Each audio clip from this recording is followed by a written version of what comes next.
वसमत विधानसभेचे आमदार चंद्रकांत उर्फ राजू नवघरे यांच्या प्रतिष्ठानच्या वतीनं आज वसमतमध्ये वसुमती मॅरेथॉनचं आयोजन केलं होतं आणि याचे उद्घाटक म्हणून मंत्री इंद्रजित नाईक होते, ते आपल्यासोबत आहेत। काय सांगाल, काय संदेश द्याल महाराष्ट्राला?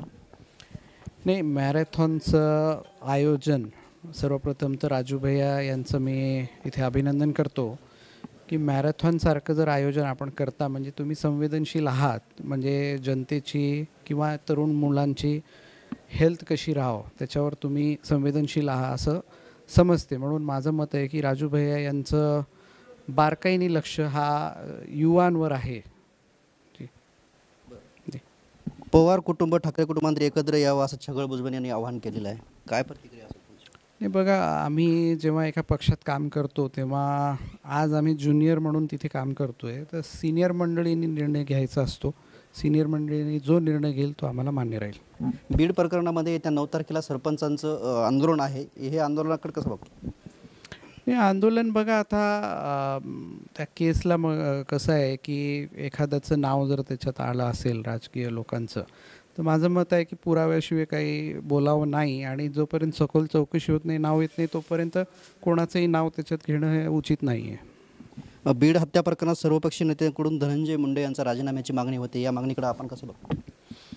नाही, चौकशीचा विषय आणि चौकशी झाल्यानंतर सर्व काही सत्य आपल्यासमोर येणारच आहे, पण आज काहीही मागणी करणं माझं मत आहे की हे चुकीचं आहे, कोणाला ब्लेम करणं किंवा मागणी करणं। आज आमदार राजू नवघरे यांनी या स्पर्धेचं आयोजन केलं आहे, विद्यार्थ्यांना याचा किती फायदा होईल, कसा फायदा होईल?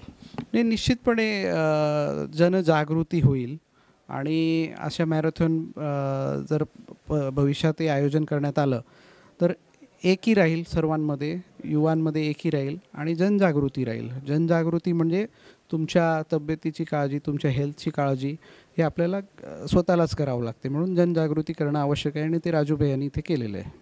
2025 मध्ये काय शिक्षण मंत्री तुम्ही आहेत, काय संकल्प असणार आहे पूर्ण? नाही, आता मला एकूण 6 खात्याची जबाबदारी दिलेली राज्यमंत्री म्हणून आणि पॉवर ऑफ डेलिगेशन म्हणतो आपण, म्हणजे कॅबिनेट मंत्र्यांनी राज्यमंत्र्यांना अधिकार देणे। आता ते सर्वच कॅबिनेट मंत्र्यांच्या म्हणजे राज्यमंत्र्यांचे अधिकार आतापर्यंत मिळालेले नाही आहे।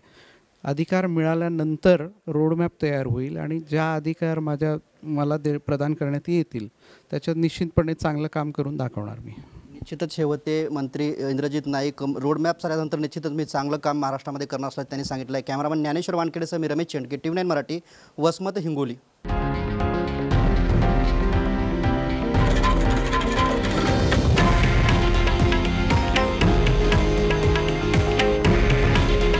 हे आहे देशातील नंबर 1 न्यूज नेटवर्क आणि आपण पाहत आहात TV9 मराठी। काळजी तुमची, हित महाराष्ट्राचं।